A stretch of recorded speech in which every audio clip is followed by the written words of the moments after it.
Assalamualaikum. Kembali lagi di Ruang Kosong Channel. Para penikmat cerita horor, bagaimana kabar kalian? Semoga kalian sehat dan selalu dilimpahi kebahagiaan serta kesehatan. Untuk kisah kali ini, ada sebuah cerita yang diambil dari cerita rakyat yang berjudul Keranda Terbang dari Goa Setan Madura. Sebuah pintu dimensi dunia yang sangat gelap, dari kegelapan menjadi sangat dekat. Apakah kalian siap untuk merasakan jantung berdebar kencang karena ketakutan? Sebelum kita lanjut ke ceritanya, tekan dulu tombol like video ini, dan jangan lupa tekan juga tombol subscribe di channel ini, nyalakan juga lonceng notifikasinya, agar tidak ketinggalan cerita-cerita lainnya. Dan seperti apa ceritanya untuk kisah kali ini, langsung saja kita masuk ke ceritanya.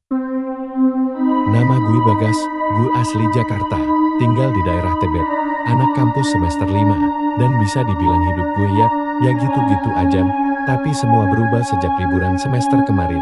Waktu gue iseng main ke kampung halaman nenek gue di Pamekasan, Madura. Sumpah, gue gak nyangka liburan yang tadinya niat buat cari ketenangan justru malah jadi awal dari pengalaman paling serem seumur hidupku. Nenek gue tinggal di kampung kecil yang cukup terpencil, harus naik motor hampir 1 jam dari pusat kota. Jalannya sempit, kanan kirinya sawah dan kebun. Kadang juga lewatin hutan-hutan kecil yang hawanya bikin merinding padahal siang hari. Tapi jujur, suasana desa itu awalnya adem banget. Pagi-pagi suara ayam, burung, dan angin sepoi-sepoi. Malam, hari sunyi tapi damai. Bintang kelihatan jelas, dan suara jangkrik di mana-mana. Enaklah buat istirahat dari hiruk-pikuk Jakarta. Tapi yang bikin gue mulai ngerasa aneh adalah waktu malam Jumat pertama gue di sana. Sekitar jam 7 malam, suasana kampung mendadak berubah drastis. Tiba-tiba semua orang masuk ke rumah masing-masing. Cepat, kayak buru-buru. Lampu-lampu depan rumah dimatiin, suara TV langsung dikecilin, bahkan ada yang langsung nutup jendela dan gorden kayak lagi ada perang. Gue yang waktu itu lagi duduk di teras rumah nenek sambil ngopi, langsung ngerasa ada yang gak beres. Gue lihat jalanan kosong, gak ada satupun orang lewat, padahal biasanya masih banyak yang nongkrong di warung depan musola. Bahkan suara jangkrik pun tiba-tiba kayak hilang. Hening, gue sempet mikir, ini malam Jumat apa malam kiamat sih? Pas itu gue masih anggap angin lalu. Mikirnya mungkin ada kebiasaan warga sini yang gue gak tahu. Tapi pas gue tanya ke nenek gue, dia malah bilang, udah, masuk aja dulu, Bagas, jangan banyak tanya. Gue pikir nenek cuma khawatir, jadi ya udah gue turutin. Besoknya, gue coba cari tahu ke papi gue yang rumahnya gak jauh dari sana. Papi gue ini tipe orang yang jarang ngomong, tapi punya aura yang bikin orang segan. Badannya tinggi, kulitnya legam, matanya tajam banget. Dia kerja sebagai petani, tapi juga dikenal sebagai orang yang paham hal-hal gaib. Orang-orang kampung sering manggil dia kalau ada kejadian aneh. Pas gue tanya soal kenapa kampung langsung sepi tiap malam Jumat, awalnya dia diem aja, matanya gak ngeliat gue, tapi tajam mengarah keluar jendela, kayak lagi mikirin sesuatu yang berat. Gue ulang pertanyaan gue, dan dia akhirnya ngelirik gue pelan. Terus, dengan suara rendah dia bilang, gak usah kapok. Gak semua hal boleh dicari tahu. Jawaban kayak gitu bukannya bikin gue takut, malah makin bikin penasaran. Gue anak kota, udah biasa ketemu orang aneh, tapi gak pernah yang sampai semua kampung bisa berubah suasana kayak tadi malam. Hari-hari berikutnya, gue makin aktif cari informasi. Gue ajak ngobrol anak-anak muda di kampung yang sebaya sama gue, tapi hampir semua responnya sama, ngeremehin atau malah ngajak bercanda. Ah, itu cuma cerita orang tua, biar anak muda gak kelayapan malam-malam, kata salah satu dari mereka sambil ketawa. Tapi ada satu, namanya Andi, yang mukanya mendadak serius pas gue sebut soal malam Jumat. Dia pelan-pelan cerita, katanya ada satu tempat di ujung timur kampung yang selalu dihindari orang, apalagi malam Jumat Kliwon. Tempat itu dikenal dengan nama Goa Setan. Awalnya, gue kira cuma mitos atau nama lokal yang aneh. Tapi makin lama Andi cerita, makin ngeri isi ceritanya. Gua itu, katanya udah ada sejak zaman Belanda, tapi gak ada yang tahu siapa yang pertama nemuin. Letaknya di tengah-tengah semak belukar, di bawah pohon besar yang batangnya miring, kayak mau tumbang tapi gak pernah tumbang. Orang-orang bilang, kalau malam Jumat Kliwon, dari dalam gua itu suka muncul suara-suara aneh, kadang kayak orang nangis, kadang kayak suara kayu diseret, dan yang paling sering, muncul keranda. Keranda itu gak ditandu, gak dibawa siapa-siapa, tapi melayang sendiri keluar dari gua. Warnanya hitam, kadang basah kayak abis dicelup darah. dan keranda itu bakal melayang di atas kampung, muter-muter tanpa arah. Siapapun yang lihat langsung, katanya bakal kena bencana entah sakit aneh, mimpi buruk terus-menerus, atau bahkan ada yang hilang dan gak balik. Gue langsung merinding denger ceritanya. Badan gue menggigil pelan. Padahal siang-siang dan matahari lagi terik. Tapi entah kenapa, dalam hati gue muncul satu pikiran bodoh. Apa bener ada keranda terbang? Atau ini cuma cerita buat nakut-nakutin anak kecil? Rasa penasaran gue makin jadi-jadi. Gue anak logis, skeptis, dan gak gampang percaya mitos.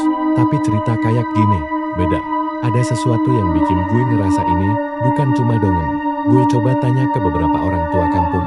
Ada yang langsung pura-pura gak dengar. Ada yang bilang, kalau kamu belum pernah lihat, lebih baik jangan cari kesempatan buat lihat. Bahkan ada satu simbah tua yang ngomong sambil berbisik. Dulu cucu saya juga penasaran. Sampai sekarang belum pulang. Hati gue mulai goyah, tapi tetap aja. Bagian dari diri gue merasa harus buktiin ini.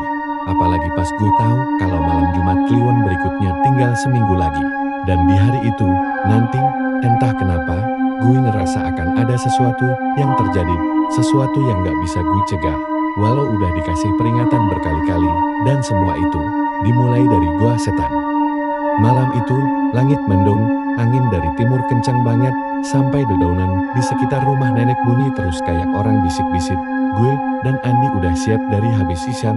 Gue bawa kamera DSLR yang udah lama gak kepak. Baterainya udah gue charge penuh. Senter juga udah 2. Satu di tangan gue, satu lagi dikalungin di leher Andi. Kami berdua jalan kaki dari belakang rumah, lewat pematang sawah, ngelewatin jalan kecil berbatu, terus masuk ke jalan setapak yang udah lama kayaknya nggak dilewatin orang. Semua gelap, cuma cahaya senter kami yang kadang goyang, karena tangan kami dingin. Andi sempat beberapa kali ngajak balik, katanya perutnya nggak enak, kayak mulas, tapi gue yang malah semangat, bilang, udah dikit lagi, lagian kita cuma lihat doang. Abis itu pulang, walau jujur, dada gue sendiri udah berdebar sejak ninggalin halaman rumah, tapi rasa penasaran gue lebih gede dari rasa takut. Sampai akhirnya kami sampai juga di tempat itu. Gua setan, dari kejauhan aja, tempatnya udah kelihatan beda. Mulut guanya nggak besar, cuma kayak lubang gelap di antara akar pohon-pohon besar yang melilit kemana-mana. Tanah di sekitarnya lembab, licin, dan bau ilalang tinggi nutupin sebagian jalan, dan anginnya. Anginnya tuh aneh banget, nggak kencang. Tapi, kalau kena kulit, rasanya kayak digasak jari dingin. Merinding sampai ke tulang. Kami nggak langsung ke depan goa, kami cari tempat sembunyi sekitar 20 meter jauhnya, di balik semak besar. Dari situ, mulut gua masih kelihatan jelas. Gue atur kamera, gue siapin tombol rekam, dan Andi duduk di sebelah gue. Masih pegang senter, tapi lampunya udah gue matiin. Kami diem, gak ngomong.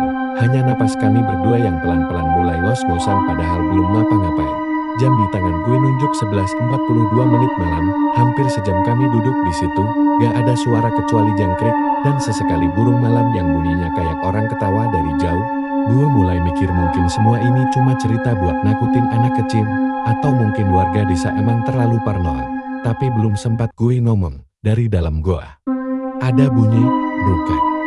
Suara keras kayak kayu dijatuhi, berat, dalam, kayak datang dari ujung goa. Gue dan Andi langsung nengok barengan. Tangan gue refleks megang kamera lebih erat. Dani udah mulai ngos-ngosan. Gue lihat dia mulai keringetan dingin. Suara itu disusul sama suara lain. Suara aneh, bukan suara binatang, bukan juga suara manusia. Tangisan, tapi pelan dan panjang, dan nadanya bikin telinga panas. Suara itu nggak kedengeran dari tenggorokan. Lebih kayak dari dada, dalam, serak. Menyedihkan tapi bikin bulu kuduk berdiri. Gue mulai ngerasa jantung gue berdetak gak karuan. Gue pengen kabur, tapi kaki gue gak bisa digerakin. Rasanya kayak tertahan. Andi cuman bisa bising, gas. Itu suara apaan? Gas. Tapi suaranya sendiri kayak habis dicekik. Lalu dari dalam gor, muncul benda itu. Pelan-pelan, bayangan hitam muncul dari kegelapan. Pertama cuma bentuk kotaknya. Lalu bagian pinggirnya, gue dan Andi langsung bisa nebak, itu keranda itu. Terbang, gak ada yang angkat, gak ada yang dorong. Tapi dia keluar dari gua melayang setinggi dada orang dewasa, warnanya hitam kusam. Kainnya sobek-sobek di beberapa sisi. Tali di pinggirnya kayak bekas diikat kencang banget, dan dari celah-celah kayunya netes darah segar, merah gelap, tetesannya kena tanah, dan langsung nyerap kayak disedot. Gue gak bisa ngomong, mulut gue terbuka tapi gak ada suara yang keluar. Mata gue gak bisa berpaling. Andi udah mulai nangis, beneran nangis, suaranya pelan, tapi kelihatan dia udah gak kuat. Senter di tangannya jatuh ke tanah, nyala, dan mengarah ke atas, dan disitulah kesalahan kami, cahaya dari senter itu langsung kena keranda. Gue yang masih rekam pakai kamera, lampunya juga nyala kecil, dan entah kenapa, keranda itu berhenti, melayang diam, tepat di atas kami, kayak ada yang nyadar keberadaan kami, kayak ada yang ngeliat kami. Andi langsung teriak kecil, nutup mulut sendiri. Gue cuman bisa doa dalam hati, tapi bahkan doa pun kayak ketahan di tenggorokan. Keranda itu gak gerak selama beberapa detik, tapi dari bawahnya mulai keluar asap tipis warna hitam. Asap itu turun pelan, kayak uap dingin, dan begitu nyentuh tanah, langsung menyebar ke sekitar kami. Bau busuk langsung nyerang, campuran anyir darah, bangkai, dan sesuatu yang lebih parah. Bau pembusukan. Mata gue mulai berain, gue pengen muntah, tapi kaki gue masih gak bisa lari. Sampai akhirnya, keranda itu mulai bergetar, kayu-kayunya bunyi, kayak ada yang gerak dari dalam. Krak-krak-krak. Dan dari celah-celah kayunya, ada jari keluar, jari manusia, tapi kulitnya putih pucat, kukunya panjang dan retak, penuh darah kering. Jari itu gerak pelan, kayak nyari pegangan buat buka penutup keranda. Andi gak tahan. Dia langsung bangkit dan lari sambil teriak. Gue refleks ikutan, walau kaki gue masih gemetar. Kami lari sekencang mungkin, gak peduli jalanan gelap, gak peduli semak-semak nusuk kaki. Kamera gue jatuh, gue tinggal, gue cuma mau jauh dari tempat itu. Gue gak tahu keranda itu ngikut atau enggak, tapi sepanjang lari, gue dengar suara kayu diseret, dan suara tawa pelan dari belakang kami, sampai akhirnya kami nyampe di rumah Pak Gue. Andi udah lemes, jatuh di lantai, dan langsung dibopong, masuk ke kamar. Gue duduk di depan rumah, napas gak karuan, dan mata gue gak bisa berhenti mandang ke arah jalan yang baru kami lewati. Malam itu, gak ada yang tidur, dan sejak malam itu, hidup gue gak pernah sama lagi.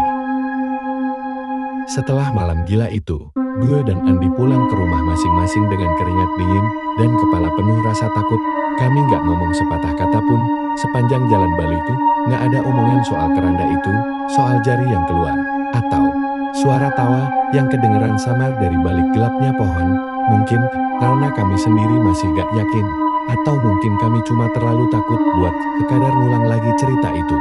Yang jelas, malam itu kami sepakat dalam diam, pura-pura gak pernah terjadi apa-apa. Paginya, sekitar jam 6, nenek gue ngetok kamar sambil ngomong kalau ibunya Andi manggil. Katanya Andi sakit.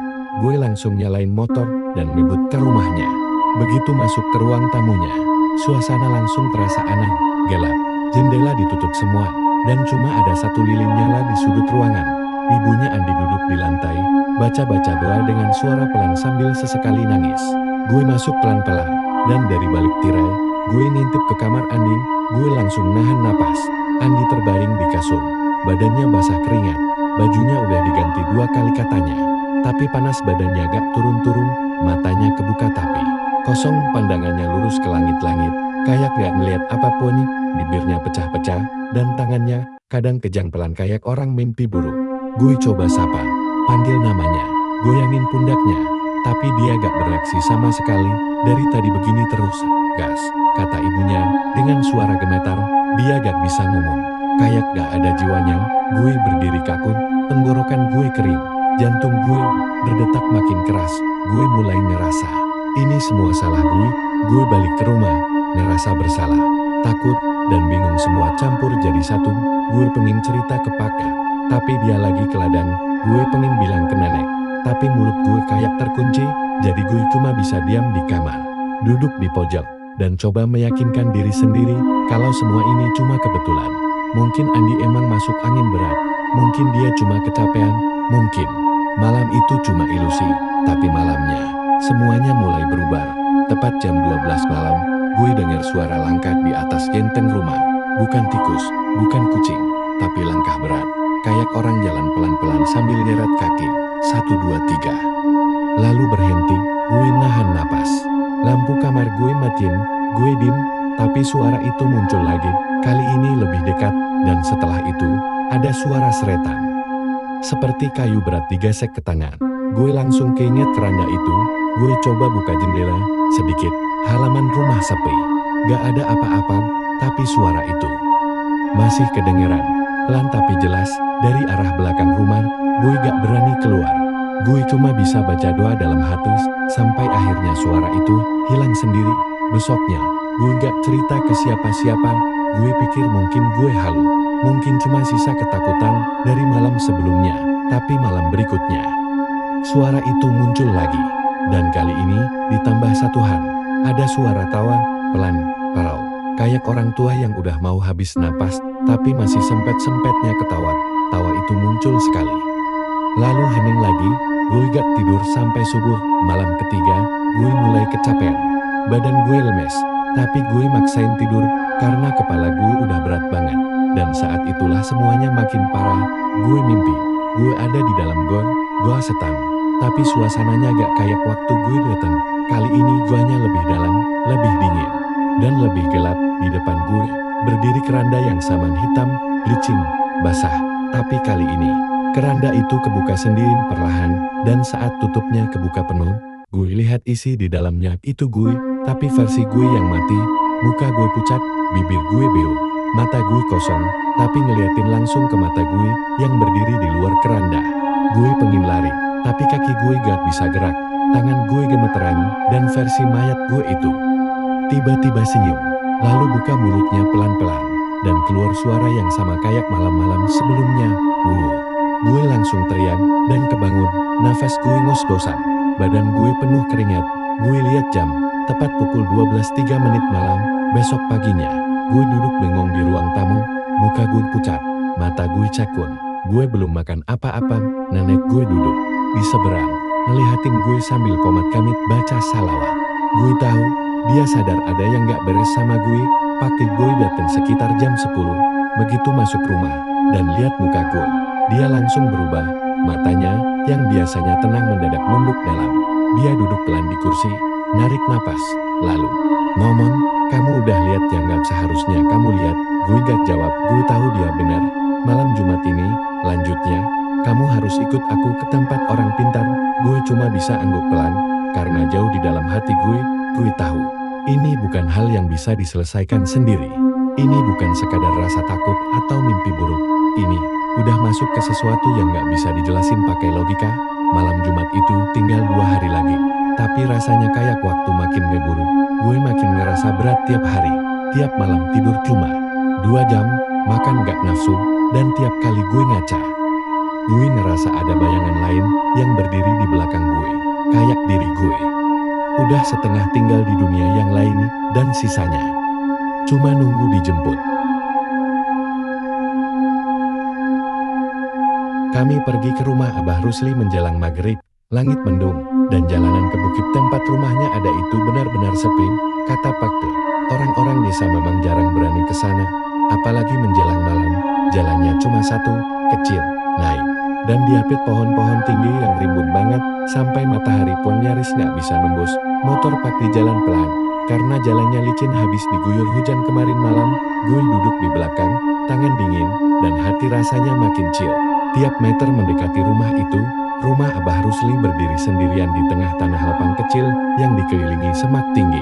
Bentuknya rumah kayu tua, sederhana, tapi anehnya kelihatan kokoh. Begitu sampai, Abah Rusli udah duduk di kursi kayu di teras, pakai sarung gelap dan baju putih panjang. Wajahnya penuh keriput, tapi matanya tajam banget, tatapan orang yang tahu lebih dari yang seharusnya diketahui manusia biasa. Kami duduk di hadapannya, Pakde gue yang buka pembicaraan, cerita singkat tentang kejadian malam itu. Gue gak banyak ngomong, Abah Rusli hanya diam mendengarkan. Tak sekalipun motong, dia hanya manggut-manggut pelan. Matanya terus mengarah ke wajah gue. Rasanya kayak dia lagi ngobrol, bukan sama gue, tapi sama sesuatu yang ada di dalam diri gue. Setelah Pakde selesai, Abah menghela napas panjang, lalu berkata pelan, bukan kamu yang cari keranda itu, tapi keranda itu yang milih kamu. Gue langsung merinding. Biasanya, lanjutnya, kalau sampai ada yang dipilih, itu tanda kalau dia butuh pengganti, gue langsung nyaut, pengganti apaan, Bar? Abah narik napas pelan, matanya gak lepas dari gue. Dulu, waktu zaman penjajahan, Gua Setan itu bukan sekadar tempat persembunyian, itu tempat penyiksaan. Banyak pejuang Madura yang ditangkap Belanda dibawa ke sana, disiksa, dipukuli, disayat, dibakar. Sebelum akhirnya mayat mereka dilempar ke dalam gor. Tapi satu di antara mereka gak langsung mati. Dia yang paling keras kepala, paling vokal, paling ditakuti Belanda. Waktu mereka anggap penyiksaan gak cukup buat bikin dia nyerah, mereka masukin dia hidup-hidup ke dalam keranda, diikat tangan dan kakinya, mulutnya disumpal, lalu dikubur di goa itu. Suara Abah pelan banget, tapi setiap katanya bikin dada gue sesak. Malam makin turun, angin makin dingin. Gue bisa ngerasa hawa di sekeliling gue berubah, berat, padat, seolah udara yang kami hirup bawa sesuatu yang lama terkubur. Abah lanjut, roh orang itu gak pernah tenang. Tiap Jumat Kliwon, dia bangkit, bukan dalam bentuk manusia lagi, tapi sebagai keranda. Dia keluar, nyari tubuh baru, nyari jiwa yang bisa gantiin dia, jiwa yang penasaran, jiwa yang nekat. Gue gak bisa ngomong, tenggorokan gue kering, gue nunduk, perlahan semuanya masuk akal. Mimpi gue, suara tangisan, langkah di jantan, jari dari keranda, bahkan senyuman mayat gue sendiri di dalam mimpi. Itu semua, bukan mimpi, itu cara dia nunjukin kalau gue calon pengganti. Abah berdiri, masuk ke dalam rumah, dan balik bawa kotak kayu kecil. Dari dalamnya, dia keluarin beberapa helai kain kafan yang udah kecoklatan, ada aroma aneh, kayak bau tanah bercampur darah basi. Abah kasih satu ke gue, ini kain pembatas. Malam Jumat nanti kamu harus bawa ini ke goa. Tapi kamu gak bisa pergi sendiri, harus dengan orang yang kuat batinnya. Pak langsung nyaut, saya temenin. Abah angguk, tapi perlu lebih. Kita butuh seseorang untuk jadi perantara, seseorang yang bisa bicara dengan diri. Gue langsung kaget bicara sama kerandanya. Abah melotot, keranda itu bukan benda mati, itu wadah arwah yang tersiksa. Dia punya kesadaran, punya kehendak, dan kalau dia nggak dapat pengganti, dia bakal ambil siapapun yang paling dekat. Tiba-tiba, suara lolongan anjing dari kejauhan bikin semua diam. Abah buru-buru bungkus kembali kain-kain itu, lalu nyuruh kami menginap malam itu juga. Katanya malam ini, hawa gua makin kuat. Gue dikasih tempat tidur di ruang tengah, sementara Pak tidur di kursi panjang dekat pintu. Malam itu gue gak bisa tidur. Gue dengar suara-suara dari luar rumah, kayak langkah kaki di tanah, kayak bisikan dari balik tembok kayu. Gue yakin itu bukan suara hewan. Dan sekitar jam 2 malam, gue mimpi lagi. Tapi kali ini berbeda. Gue ada di sebuah ruangan sempit, dingin, dan gelap. Tangan dan kaki gue terikat, mulut gue disumpal. Di depan gue ada bayangan orang berdiri diam, memandang gue dengan tatapan kosong. Perlahan dia ngelangkah maju, buka tali di tangan gue, dan bisik, kamu sekarang. Gantian, gue terbangun dengan tubuh kaku, tangan gue menggenggam kain kafan dari Abah. Keringat gue dingin semua, tapi kain itu hangat, seperti baru disentuh sesuatu. Pagi harinya, Abah mengumpulkan kami dan menjelaskan rencana. Jumat Kliwon nanti, kami akan ke gor. Saat malam tepat jam 12, kami harus bawa kain itu dan barang pribadi dari gue yang bisa diberikan ke keranda. Bisa baju yang gue pakai saat pertama lihat, bisa potongan rambut, atau bahkan darah. Katanya, benda itu bakal jadi tukar jiwa supaya keranda puas dan gak ngambil tubuh gue. Hari-hari menuju malam itu, terasa seperti dihitung mundur ke kematian. Gue kehilangan nafsu makan. Tiap malam masih dengar suara langkah. Kadang ada bayangan lewat di depan kamar. Padahal rumah udah dikunci semua. Bahkan Pak mulai lihat hal-hal aneh, bayangan putih berdiri di pinggir ladang. Suara orang nangis dari sumur. Atau wangi bunga melati yang muncul tiba-tiba di tengah malam. Warga kampung mulai berbisik. Mereka tahu, mungkin mereka udah bisa baca tanda-tandanya. Dan semua orang memilih diam. Sampai akhirnya malam Jumat itu datang. Dan entah kenapa, waktu langit mulai gelap, gue ngerasa malam itu akan jadi malam terakhir dalam hidup gue.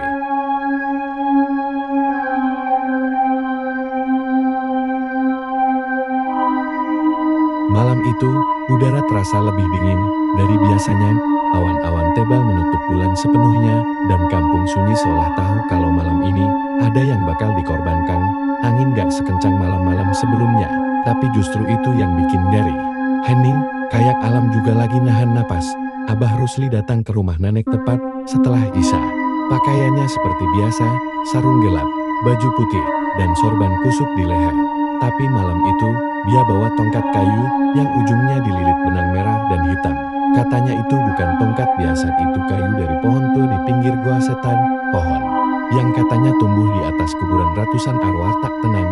Gue bawa baju yang waktu itu gue pakai pas lihat keranda. Masih utuh tapi ada bercak tanah dan sedikit darah dari goresan ranting waktu lari. Gue udah bungkus baju itu dalam kain putih, dan entah kenapa, selama 2 hari terakhir baju itu sering bunyi, kayak ada yang gerak-gerak pelan di dalamnya. Tapi gue gak pernah berani bukan, gue cuma pengen ini, semua cepat selesai. Kami jalan kaki dari rumah nenek menuju gua setan, pakai gak ikut, kata Abar, kalau terlalu banyak orang, malah bahaya. Semakin sedikit yang tahu, semakin kecil resikonya. Abah bawa botol kecil berisi air doa dan segenggam tanah dari kuburan tua di belakang masjid desa. Katanya itu buat mengunci mulut gua kalau terjadi sesuatu yang gak bisa dikendalikan. Langkah kami makin pelan waktu pohon-pohon besar mulai kelihatan. Ilalang tinggi masih sama seperti sebelumnya. Tapi malam ini semua diam. Gak ada suara jangkrik, gak ada suara burung malam. Kayak semuanya ngilang. Bahkan suara langkah kami sendiri pun kayak ditelan bumi. Gue bisa lihat mulut gua dari jauh, masih samam kecil, hitam, dikelilingi akar-akar besar yang menonjol dari tanah kayak tangan yang mau narik siapapun yang mendekat. Tapi kali ini, rasanya lebih gelap, lebih dalam. Udara di sekitar gua dingin banget, sampai napas gue keluar asap putih. Abah berdiri tepat di depan gua. Dia nyuruh gue berdiri di belakangnya, gak boleh lebih dekat dari 3 langkah. Dia buka kain penutup tongkatnya dan mulai baca doa pelan, satu demi satu bacaan keluar dari mulutnya. Bukan bahasa Indonesia, bukan juga Arab yang biasa gue dengar. Lebih ke mantra, campuran Madura tua, Jawa, dan sesuatu yang asing. Setiap dia baca, udara di sekitar kami makin berat. Angin mulai berputar, tanah bergetar halus kayak ada sesuatu di dalam yang bangun dari tidur panjang. Abah buka botol air doa dan percikin ke mulut goa. Asap putih langsung muncul, kayak goa itu bernafas. Lalu dia nyuruh gue maju. Tangan gue gemetar waktu gue buka bungkusan kain putih yang berisi baju gue. Saat kainnya terbuka sepenuhnya, baju itu berat, lebih berat dari seharusnya, kayak ada beban yang nempel di dalamnya. Gue lihat ada bagian baju yang menghitam, basah, dan dari celah lipatannya netes sesuatu, bukan darah, tapi cairan kental hitam bau anjir yang langsung bikin gue pengen muntah. Abah lihat ke gue dan angguk, lempar sekarang, katanya tegas. Gue ambil napas panjang, lalu gue lempar baju itu ke dalam gon. Begitu baju itu masuk, tanah langsung bergetar, lebih keras. Udara dingin berubah jadi membeku, telinga gue berdengung, dan dari dalam got muncul suara itu lagi. Bukan jeritan, bukan tangisan, tapi suara berat, dalam, penuh luka. Sudah cukup. Kali ini, suara itu menggema pelan, tapi keras, kayak gak masuk ke telinga, tapi langsung ke dada. Bikin jantung berhenti berdetak sejenak, lalu angin berhenti, gua berhenti bergetar, dan dunia kembali diam. Abah mengangkat tongkatnya tinggi-tinggi, lalu menghentakkannya ke tanah. Seketika, udara di sekitar kami terasa lebih ringan, asap putih hilang, suara jangkrik mulai muncul lagi dari kejauhan, pohon-pohon bergoyang pelan, seperti baru selesai menahan sesuatu. Kami gak ngomong apa-apa dalam perjalanan pulang. Gue masih gak percaya semua itu beneran kejadian, rasanya surreal. Tapi badan gue lemas, kayak habis lari maraton. Mungkin karena semua beban itu akhirnya keluar, mungkin karena untuk pertama kalinya gue selamat. Besok paginya gue langsung ke rumah Andi. Ibunya buka pintu dengan mata berkaca-kaca, tapi bukan karena sedih. Kali ini dia senyum. Andi udah bangun, nak, katanya. Gue masuk ke kamarnya, dan benar, Andi lagi duduk di kasur, minum teh, pucat tapi sadar sepenuhnya. Dia lihat gue, senyum, dan bilang pelan, gas. Makasih ya. Gue gak bisa jawab, gue cuma bisa duduk di sampingnya, dan senyum juga. Tapi jauh di dalam hati, gue tahu bukan gue yang nyelamatin dia, kami cuma beruntung. Karena kali ini, keranda itu terima apa yang dia mau, tapi entah sampai kapan, gue tinggal di desa itu minggu lagi sebelum balik ke Jakarta. Selama sisa waktu di sana, gue gak berani lagi dekat-dekat ke arah timur kampung.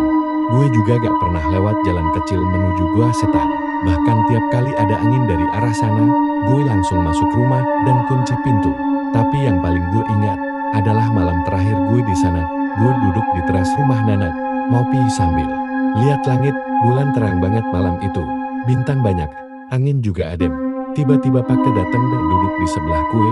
Dia gak banyak ngomong, cuma ngelirik pelan dan bilang, "Kamu udah lihat apa yang banyak orang cuma dengar dari cerita?